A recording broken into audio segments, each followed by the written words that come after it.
Reasons. I'm Nathan P. Woodham. Normally, We Don't Have a Podcast Yet is about myself and Andrew James Estes trying to come up with the idea for a podcast. But this week, because the idea we came up with was so ambitious that it's taken us an extra week to do, we've been filling in the time with the reading of classic pieces of literature as reimagined by our artificial intelligence, the PodTron 4500.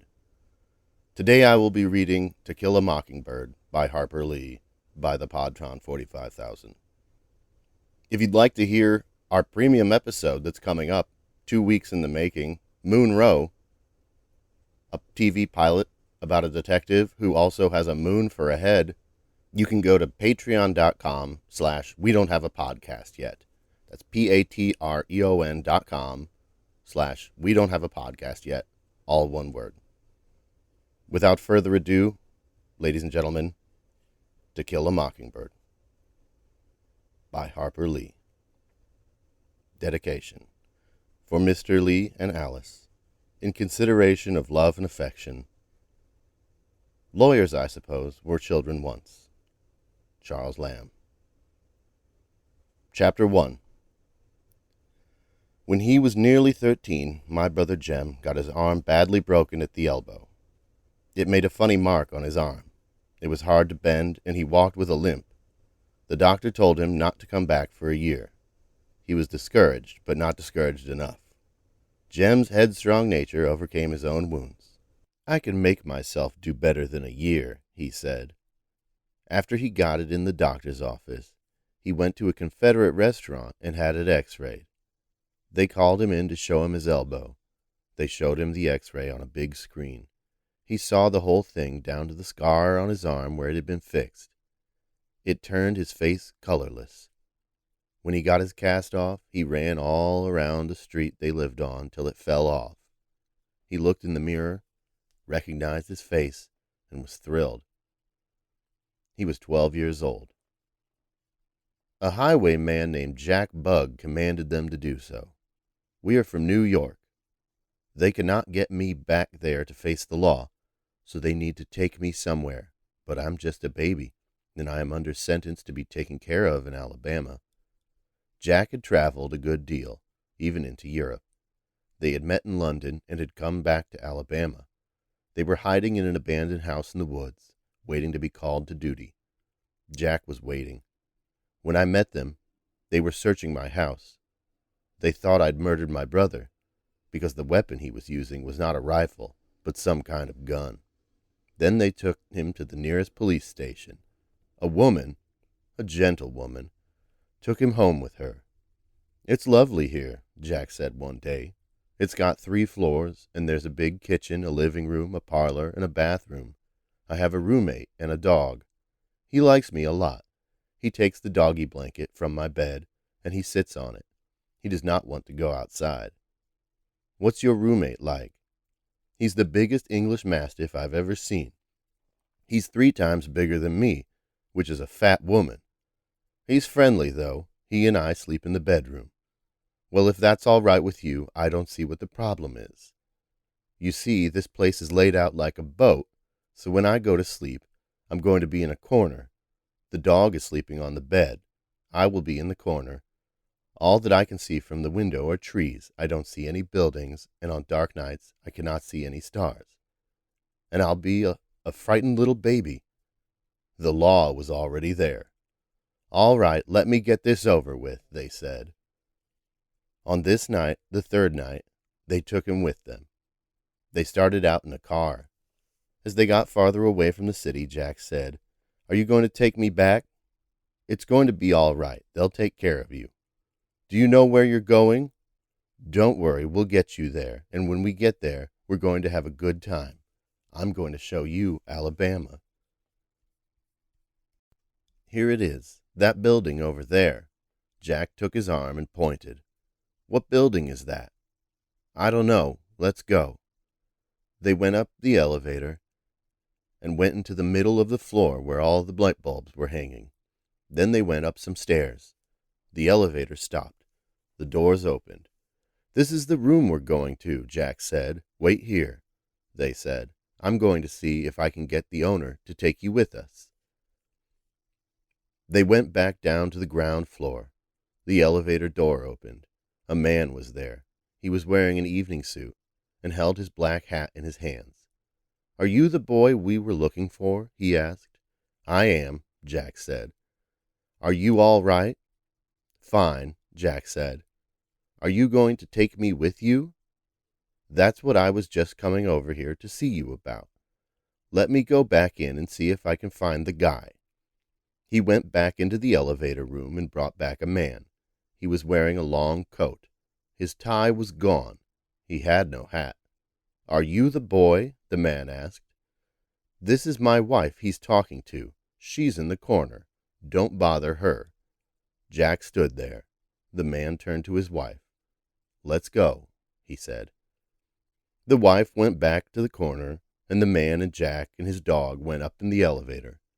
They went into a room with soft red wallpaper and expensive carpeting. The curtains were open, the lamp was on, and the wife was sitting at a table and pouring water into a glass. "What are we having?" Jack asked. "A picnic," she said. She had a big frying pan. She was frying onions and tomatoes and lettuce and corn. Jack stood at the doorway. "It's nice in here," he said. "You can eat all you want," she said. "Did you get the thing with the plastic covering?" he asked. "No," she said. "I bought it for you. I got it on sale." She cooked him a steak. Then she put a nice green salad in a bowl and poured the salad dressing on it. Then she sliced 2 hot dogs and put them in the salad. Then she poured more salad dressing on it and put a piece of buttered bacon on top of it. Then she cut some tomatoes and lettuce and put them on the salad. "This is very good," Jack said. "Do you like my steak?" "It's good," he said. "How do you know?" "Because I don't like steak." "So you've never eaten a steak in your life?" "I have," Jack said, "but I didn't like it." "My steak's really nice," she said. "You make it yourself?" "Not myself," she said, "but my husband makes it." She was speaking kind of fast. "Who is your husband?" "Why would you want to know?" "I think he might be the man I'm looking for." "Oh?" "I have a message for him. He's going to hear you, too. You can talk to him, if you want to. He's around here somewhere." "I'm getting to that," Jack said. "I want to talk to him, but I need a plastic plaque." "Plaque?" "I need a plastic placemat," Jack said. "Do you have a plastic placemat around here you can use?" "I have a plastic placemat, but not one you can use," she said. "Here," she said, and she took him into the dining room. "This is my husband's place," she said. "Come and eat with us." She took a plate from the center of the table, and she brought the plate to Jack and gave it to him. Then she put the plate in front of her husband, who was sitting across the table. Jack looked across the table. His wedding ring caught the light. The man had a very nice wedding ring. It had diamond chips in it. "That's good," Jack said. "That's real good." "Do you like our plastic placemat?" "I do," Jack said. "It's very nice." "I made it for you," she said. "Do you like it?" "It's beautiful," he said. "Good," she said. "Now that that's done," she said, "I'm going to take the dog for a walk." She got up and took the dog off the table and led him outside. "You can have my placemat," Jack said. "You can have it." "I'll keep it if you want to," she said. She reached for the plastic placemat. "If you want it," Jack said, "you can have it." "Then you can eat your steak on this," she said. "It'll look real good on your table." "I would be glad to," he said. "I will then," she said. "Thank you very much." She picked up the plate and the placemat. "I guess I'd better get to my husband," she said. "I've got some things to talk to him about." "You understand?" "Yeah," he said. "I understand." And he gave her the plastic placemat and the plastic plate. The man looked at them and then looked at Jack. "You want to eat on my placemat?" Jack said. "I want to," he said. "Thanks." "Well, good," Jack said, and he took the placemat. The man took the placemat. He ate the steak, and he talked to his wife, and he told her about how he liked her husband's steak. After a few minutes, the woman said, "Well, do you mind if I sit back down?" "No," Jack said. "If you want to, go ahead. It's okay with me." She sat back down. "That was really good," she said. "Did you tell your husband that?" "Of course," he said. "Why would I mind? I thought maybe it was just for me." "He told me," he said. "He told me that you like my steak." Meanwhile, back home, things were getting interesting. Jeannie could feel the people in the street all around her. They were angry, and they were going to be very, very angry. The crisis would come. It would come soon. For the first time in her life, she wanted to live, and she wanted to live now. In her lap, Jeeves raised his hand. She slid the book out of her lap. She set the book on the table. She put her hands on her lap and gripped her fists. Jeeves slid the wig out from under his chair. He lifted it to his head. The wig took a long time to put on. His eyebrows creased and the hair stuck straight out. He lifted his eyes and found himself a mirror. He leaned close to it and looked closely, concentrating hard on the reflection, the eyes almost disappearing. Then he turned and looked at Jeannie, and he smiled. Jeannie could see her brother now, cringing, expecting her reaction. The hat had been stretched out, even. The hat was almost too small for him now. His eyes filled with tears. "What a stupid hat," he said. "What is it? I hate it." He shook the back of his head. His eyes filled with tears. "I hate it." He waved his hand. "I hate it." The tears ran down his face and down his neck. "Jeeves," Jeannie said, "what shall I do? What shall I do? Jeeves!" "I have to do something," she said. "I have to do something." He looked at her with sympathetic understanding. "Your brother hates the hat, Jeannie." "I hate it," her brother said. "It's stupid." "And you've decided to wear it?" "And I'm going to keep wearing it." "Jeannie, dear. And these girls at the farm, they hate it too?" "No, I can't say as they do." "I don't want to wear it." "I know, my dear, you don't." "Why not?" "It's a silly hat." "It's my hat, and I've decided to wear it." "I could help you," he said. "I could sit here and wait until I grow a beard and mustache." "What would you do with a mustache?"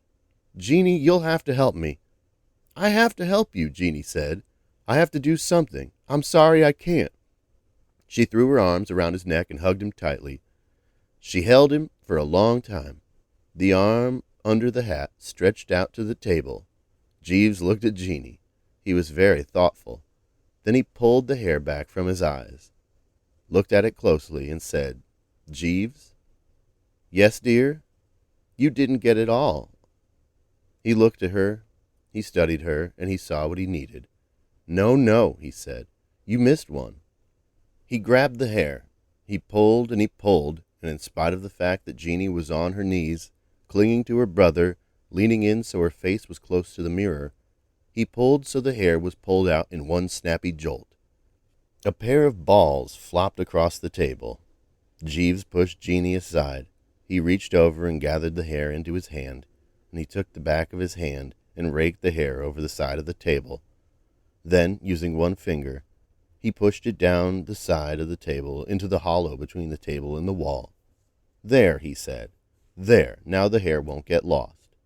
Jeeves stood in front of the mirror. He was looking at himself, and he had changed. The beard grew on the back of his neck, and he had a mustache, and he was wearing a hat. His eyes still had the deep blue of a man with blue eyes. He did not look much like a man at all. He looked like an eel. The girls at the farm could not believe it. "That's not your brother," Jeannie said. "I can't believe it. He looks like a little monkey." Jeeves had stayed the night. They had pretended to go to bed early. When they had gotten up, he was still awake. "I'm afraid, Jeannie," he said. "It's very odd, but the girl next door died of anorexia, and my other brother, his name is Tony, and he's just returned from the war, and we're all afraid he's anorexic too." "Anorexic? Are you sure?" "Yes, Jeannie.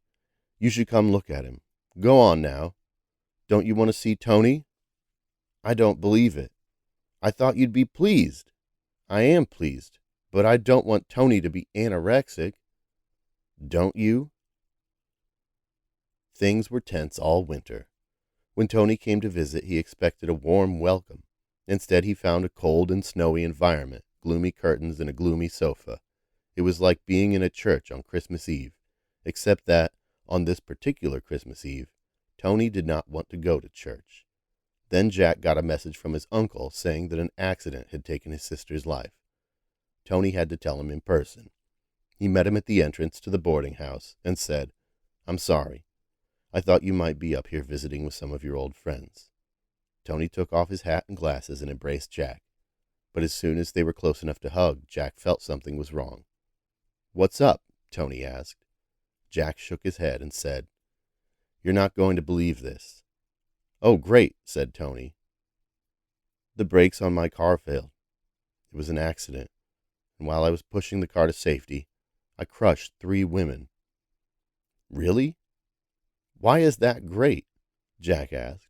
"I'm not happy, but not as happy as I'd be if I knew about it," Jack said. Tony looked down and shook his head. "I know what you're thinking.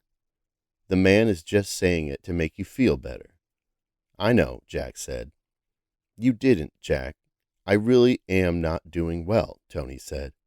Jack looked at him and didn't know how to respond. He didn't think he knew Tony well enough to know how he was really doing. He felt a surge of concern. "The way I see it," Jack said, "I've heard people say that they're depressed because their lives are too hard. They have no hope." "Right," Tony said. "Now you're saying that that's not it at all. My life has been pretty difficult, Jack, and there's not a lot I can be proud of." "Tony, I don't know," Jack said. "What I do know is that you're not depressed, and I'm not implying that you are. I don't know you well enough to say this, but I think you are doing well. If you are depressed, it means what you thought was good is actually bad. That's a bad thing. I don't want to minimize the situation. The thing is, Jack," Tony said, "I'm no saint. Not anymore. If I was, you'd still be getting mail from me the last 2 years." "True," Jack said. "And I'm no hero." "Tony, you are a hero," Jack said. "If you want to be a hero, I will be honored to call you a hero. Those 3 women you crushed, they wouldn't be here today if you hadn't put yourself between them and the car. The accident that killed them was your fault, but you saved their lives. The thought of you being depressed is absolutely laughable." "But," Tony hesitated, "a man has to be stoic, Jack. The problem is that stoicism doesn't work. It's empty, and you will have to be willing to let go and realize that life is painful. It hurts. And it isn't just what's happening to you. If you're ready, I want to help.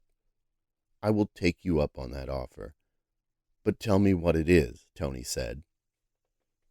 "I'm not sure you'll want to hear it," said Jack. "Go ahead." "It's about what you said about how we spend our lives. You said, 'I want to become my brother's keeper.' What do you mean by that?" "Brother. Your brother. That's not what you want, is it?" Jack said. "I know that's not what I said. That's what I'm thinking." "What you're thinking is that you want to be like your brother," Jack said, "and that's not a good thing." "That is what I want, Jack." "What's it like?" Jack asked. "What's your brother like?" "Well, my brother has a good job, and he makes good money, and he has 2 beautiful children," Tony smiled. "They're beautiful, aren't they?" "He and his family are living the American dream," said Jack. "They aren't like you and me." "He is a great man, Jack," Tony said. "I believe in what he does, and I believe in his kids." "But," Jack didn't want to say the words. "But," Tony said, "he doesn't have a wife. A wife would help him, and it wouldn't be a slave." "Wouldn't it?" asked Jack. Tony considered for a moment. "I'm thinking of having some slaves, Jack," Tony said, "or at least some people to do the work I can't." "What you're saying is that you want to be you," Jack said. "You want to be like your brother." "He isn't my brother, Jack," Tony said. "He's my father." "What do you mean?" "He owns me, Jack," Tony said.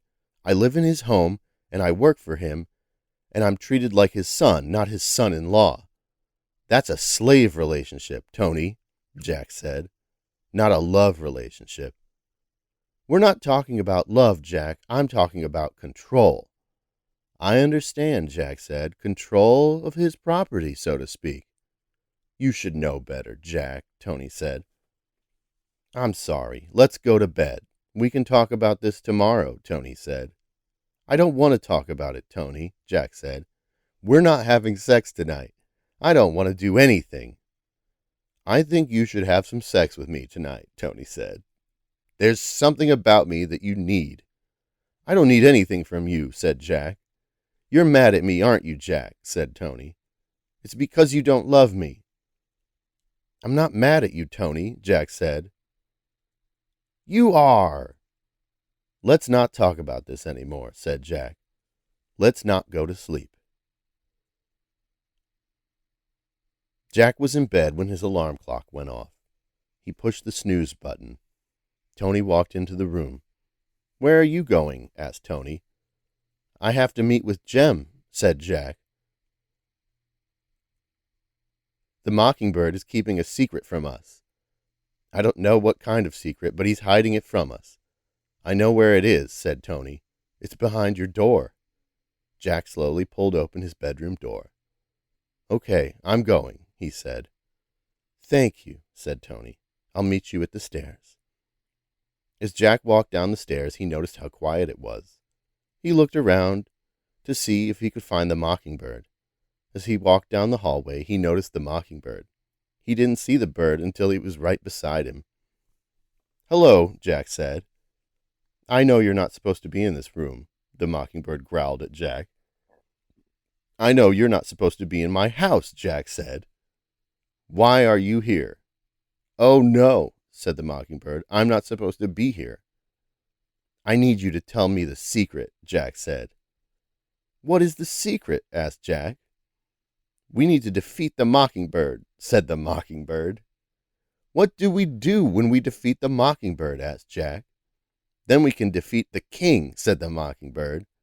What do we do when we defeat the king? Asked Jack. Then we can defeat your old nemesis, Tony, said the Mockingbird. We need to defeat Tony, said Jack. What do we do when we defeat Tony? Asked Jack. Then we can defeat all of your old enemies, including my mother, said the Mockingbird. What do we do when we defeat all of your old enemies? Asked Jack. Then we will finally be able to have peace, said the Mockingbird. As Jack pulled out a gun, the Mockingbird ran into the room. Look, said the Mockingbird, I know what we need to do. How can you know what we need to do? Asked Jack. Because I know who killed my father, said the Mockingbird. My father? Asked Jack. My father is the king. King? Asked Jack. My father was the king of all the birds. Why did he kill you? Asked Jack. It was me, said the Mockingbird. I wanted to kill my father, but I couldn't, so I asked you to kill him. Your old nemesis? Asked Jack. My old nemesis was your father, said the Mockingbird. I had your father killed because he wanted to have peace with me, but I could not let that happen. So I asked your father to meet me behind the chicken coop, and when he got there, I killed him. Why? Asked Jack. So you can have peace with me, said the Mockingbird. I'm tired of fighting wars, said the Mockingbird. I'm tired of hiding from birds, from my old nemesis Tony. I want peace. You know who I am? Asked Jack. Of course I know who you are, said the Mockingbird. You're Jack the Ripper. How do you know who I am? Asked Jack. I always know who you are, said the Mockingbird. I know everything. That's kind of creepy, said Jack. What are you talking about? Asked the Mockingbird. I've never told you this, said Jack, but your dad told me your name. How did he know? Asked Jack. Because we're friends, said the Mockingbird. He's your father. You were his son. We were friends. What are you talking about? Asked Jack. Your dad, the king of all birds, was friends with Jack the Ripper. Jack the Ripper, the most famous serial killer of all time?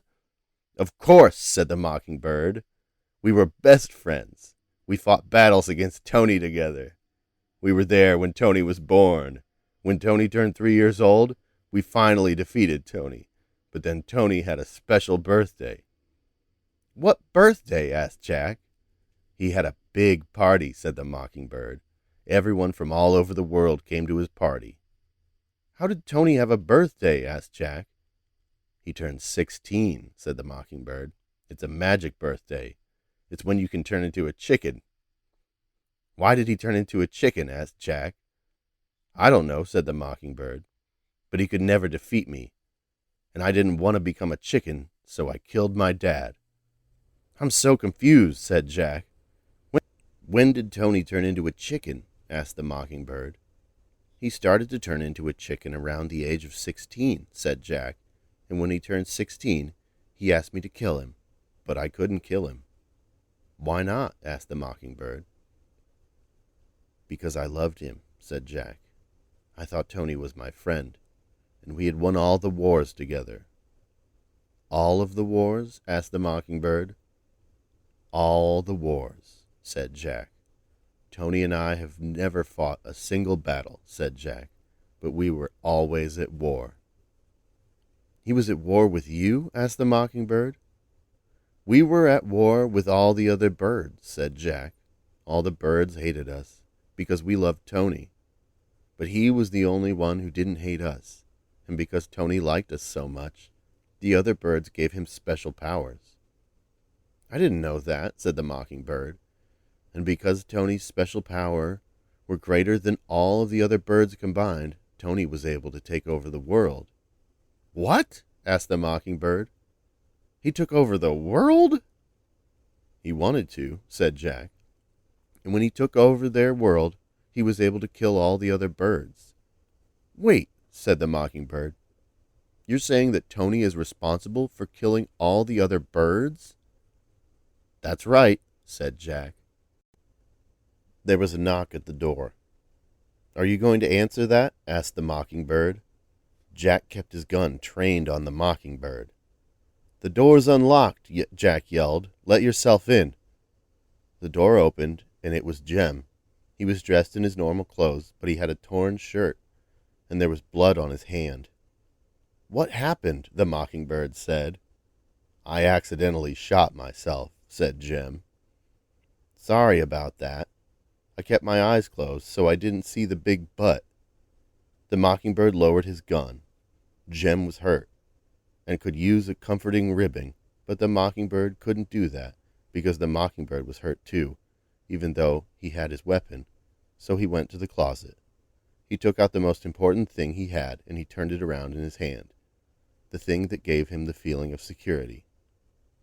You've got to tell me more about the Mockingbirds, said Jack. It's not as interesting as the Mockingbirds, said Jem.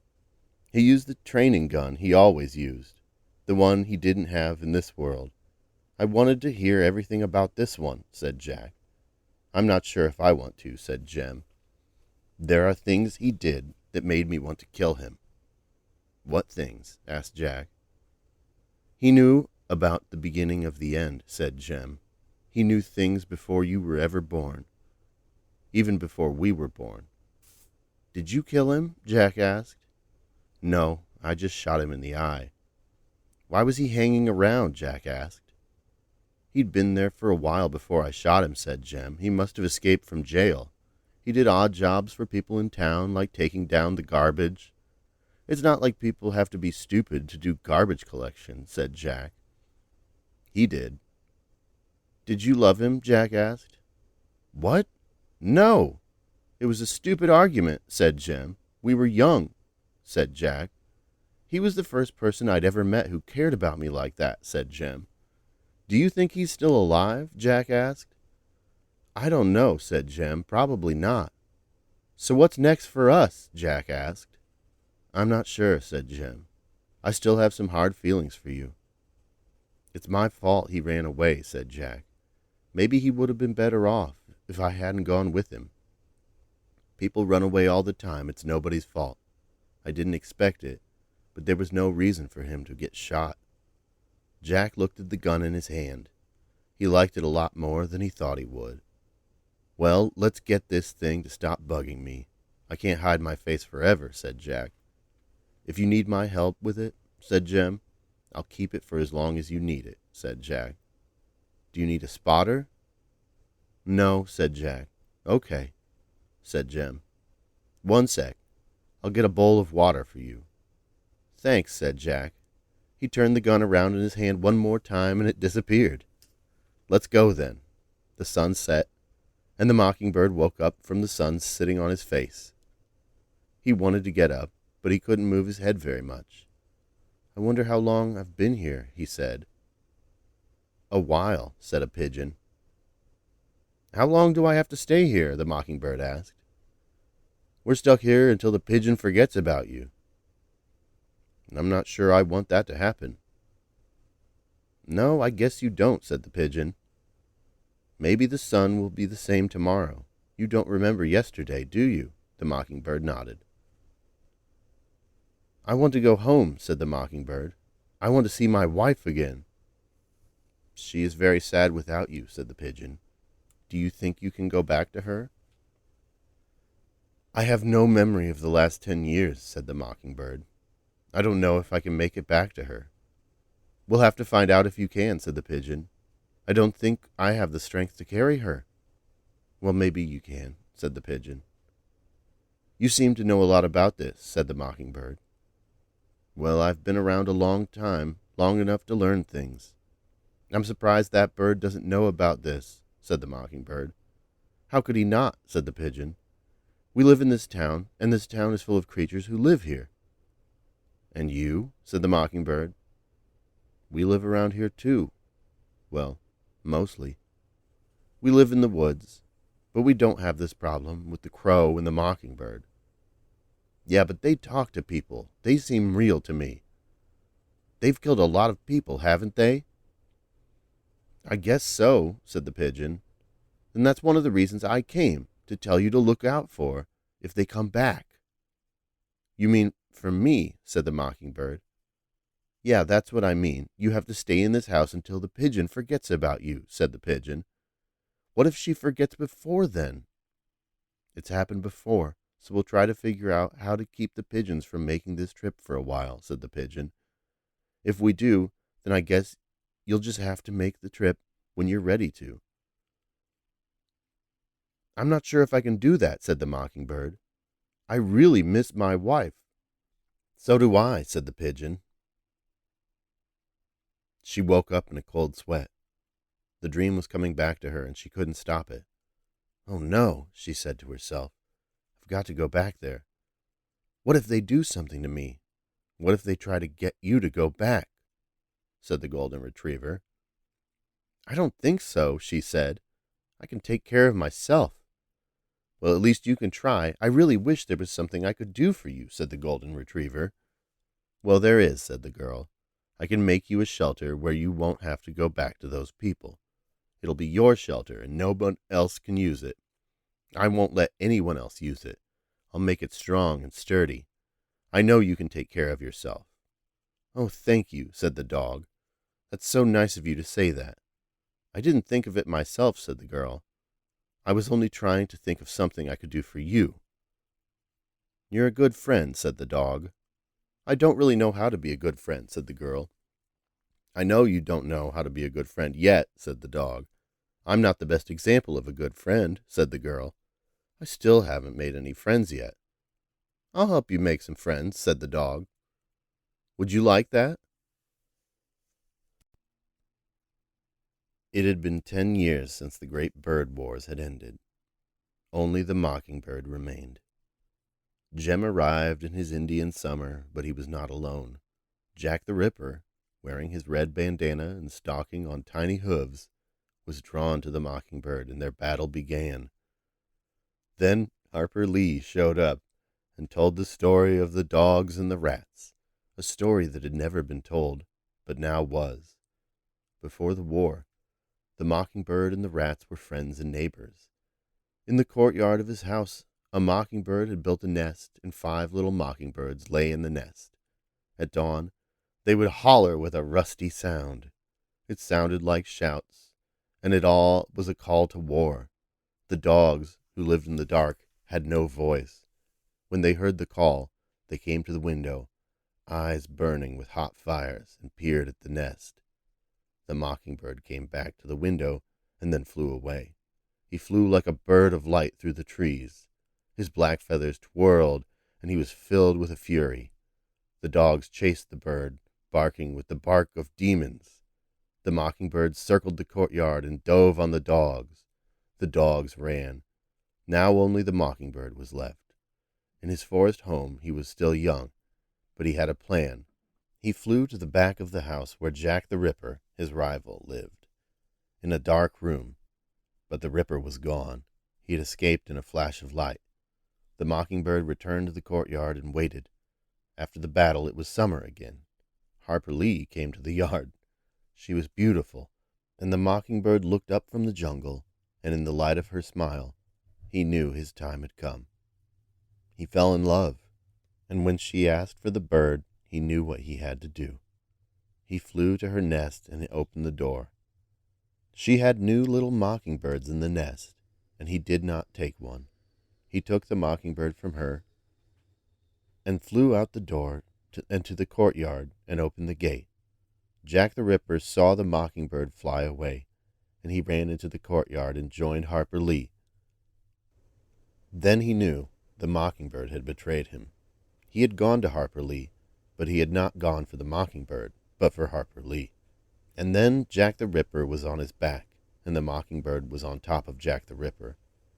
Jack the Ripper looked down, and he knew the mockingbird had come for him. The mockingbird had betrayed Jack the Ripper. Jack the Ripper closed his eyes. Harper Lee had taken the mockingbird. Finally, Harper Lee stood, and she flew into the sky, and she flew into the dark, and she flew into the old ruins of her house, and the mockingbird sat on her shoulder. She was safe now. And Jack the Ripper. Jack the Ripper walked through the dark, and he wandered and he prowled. He could still smell blood, and he could still hear the laughter of the mockingbird and Harper Lee. Jack the Ripper would never be happy again. He was born to be lonely. "Bye, Jack," Harper Lee said. Just like that, the mockingbird and Harper Lee were together again, and the mockingbird could laugh and talk to the birds, and he sang and he sang and he sang, and the mockingbird and Harper Lee were happy. They were all together, and life was bright. So shine here in the light of day, so shine and so shine and so shine, for the mockingbird and Harper Lee were all happy. The sun was shining on Harper Lee's grave that day, when the mockingbird and Harper Lee finally and forever died, and the world cried and cried, but for a little while they were happy, and nothing else mattered but a bird with a red bandana, a rat with no voice, and two bookish children who lived on a long-forgotten plantation and loved books and ate apples and slept and talked and walked and lived in a world far from the present. Jack went back to the city. After his contract expired, he had to search for work. He spent most of his time in a squat and was soon arrested for illegal drug possession. He was brought in front of the judge. After being betrayed by his employers and incarcerated, Jack began to write. He started small, penning short stories that were both brutal and horrifying. In fact, his first such story was written before his arrest, entitled A Tale of a Headless Man. It is included in some editions of his collected works. The plot of this tale is to replicate the sensation that a decapitated head feels, hence the noose. A severed head is kept inside a lead sack. A man roams the city by night, always looking for victims. If he sees someone, an executioner, a criminal, or the like, he grabs them and carries them off.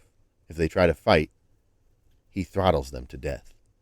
In any case, he cuts their heads off. Jack shows little compassion for his victims. His action is not punishment, but retribution. He could have watched the whole thing happen, but he couldn't bear it.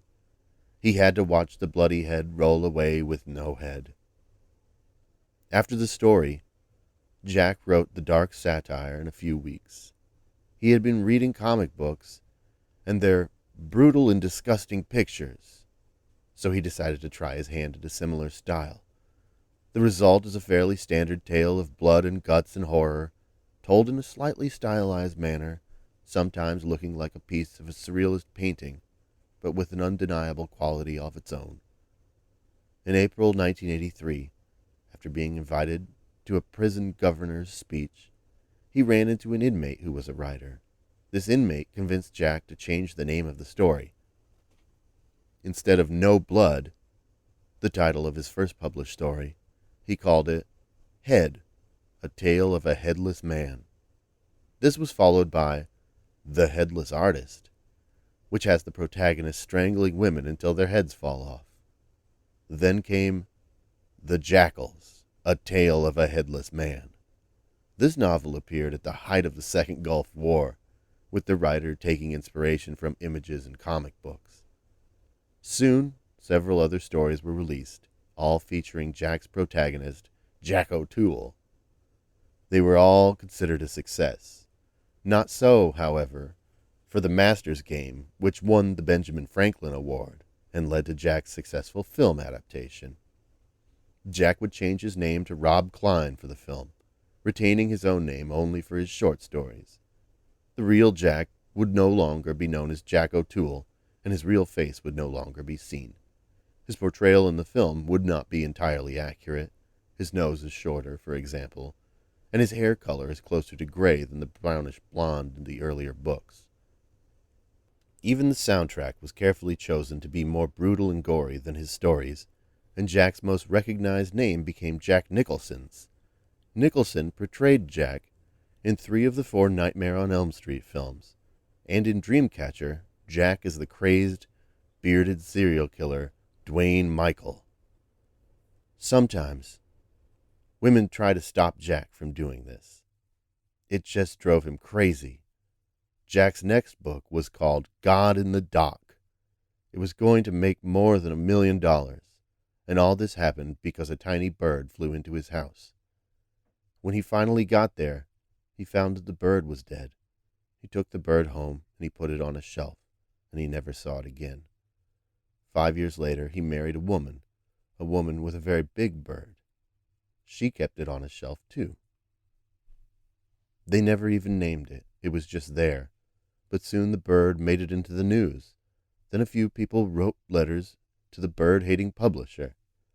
And a few days later, the bird disappeared. A few months later, Jack got a call from a man. The man was a psychiatrist. "I think you have a problem," he said. "I do?" Jack said. "Yes," the man said. "I'm afraid you do. You're in a kind of cult." The man laughed. "A cult?" Jack said. "Oh, my God." He got a kind of sick feeling in his stomach. "I really can't do this," he said. "I'm married." "I know," the man said, "but you should see a priest." The man gave Jack the number of a priest. He put the phone down, and he picked up the bird. He put it on his shoulder, and he went out to the backyard.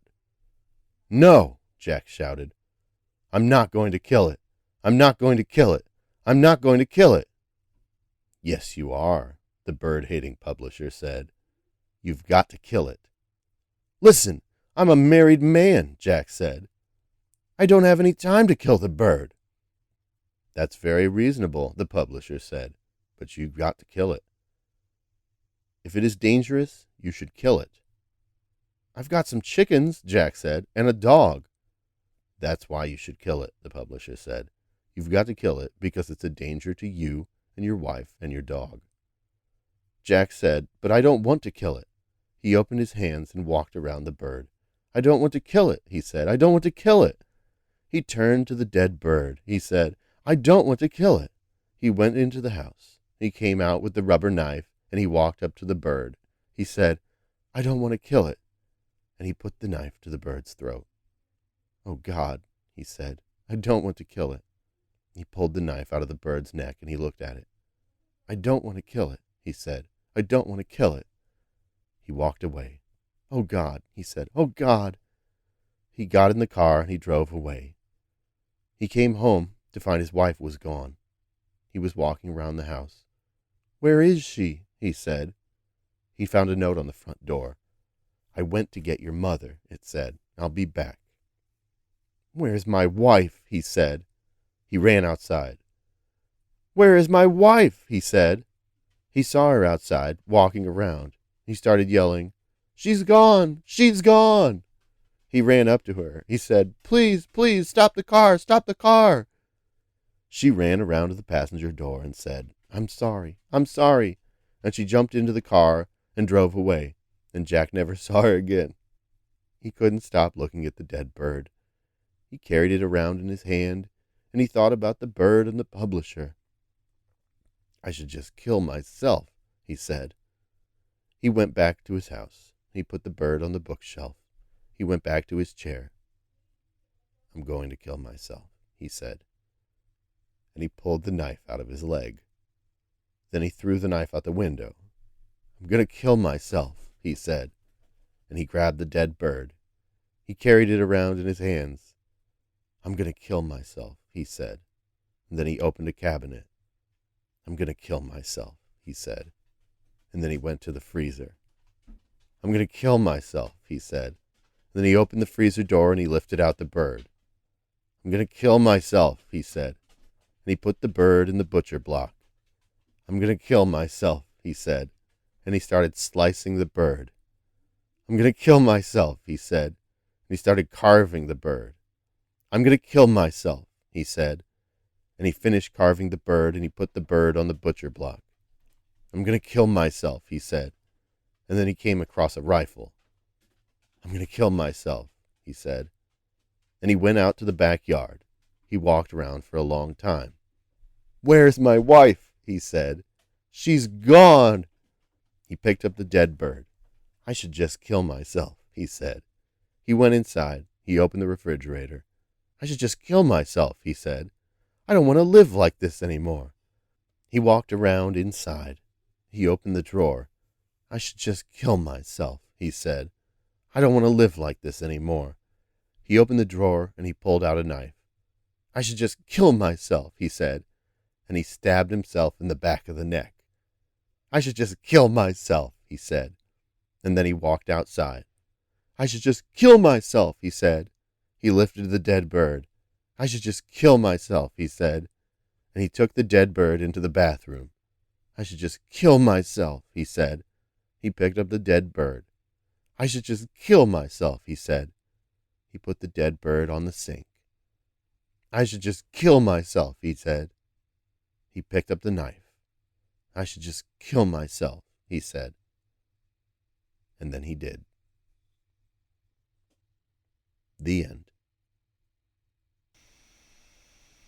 This has been To Kill a Mockingbird by Harper Lee, as imagined by the PodTron 45,000 and presented by We Don't Have a Podcast Yet. Thank you for listening. And remember, head over to patreon.com/We Don't Have a Podcast Yet and sign up as a subscriber to get access to the entire vault of bonus material, including this Friday's world premiere of our new show, Moon Row, about a detective with a moon for a head. I've been Nathan P. Woodard. Good night.